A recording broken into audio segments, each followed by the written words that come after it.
কয়দিন আগে দেখছি এক ইউনিভার্সিটির এক পোলা আল্লাহ রসুলকে নিয়ে গালমন্দ করছে।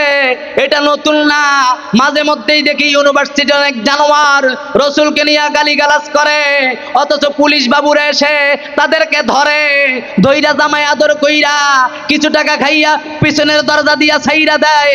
আজকের মাহফিল থেকে আমরা বলতে চাই, আগামী দিনে যারা পার্লামেন্টে বসবে তাদের কাছে আমরা একটা আইন চাই, রসুলকে যারা গালিগালাজ করবে তাদেরকে ফাঁসির কাস্টে ঝুলাইয়া আশিক রাসূলদের মনের দাবি পূরণ করতে হবে, করতে হবে। এক সাগর রক্তের বিনিময় হলেও এই দেশে আর কোনোদিন কোন নাস্তিক, মুরতাদ, বেঈমান, কাফের, মালাউন রসুলকে গালি দিয়া ছাড় পাবে না। ঠিক না বেঠিক ধরে কর। নারায়ে তাকবীর, নারায়ে রিসালাত। আল্লাহ রসুলের দুশমনেরা হুঁশিয়ার, সাবধান। আপনার এলাকায় আছে না নাই?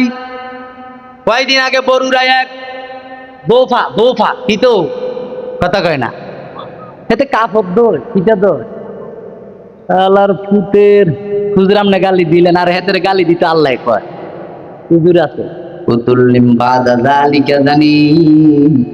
কোরআনে আমার আল্লাহ সূরা কলমের মধ্যে কয়, সূরা কলমের মধ্যে বলে, শোনো শোনো শোনো, চ্যালেঞ্জ, আমি আল্লাহ চ্যালেঞ্জ করলাম, কিয়ামতের আগ পর্যন্ত যারা আমার নবীর আকাশচুম্বী শান ও মানে আঘাত করবে, এটা যদি দাড়িওয়ালা হয়, এটা যদি টুপিওয়ালা হয়, এটা যদি পীরও হয়, এটা যদি মুসলমানও হয়, যদি রসুলকে গালি দেয়, তোমরা মনে রাখবা এটা হালাল বাপের সন্তান না। রসুলকে যারা গালি দেয় এটা হারামজাদা। ঠিক না বেঠে? রসুলকে যারা গালি দেয় এটা হারামজাদা। কে কয়? কে কয়? আরো ধরে বলেন কে কয়?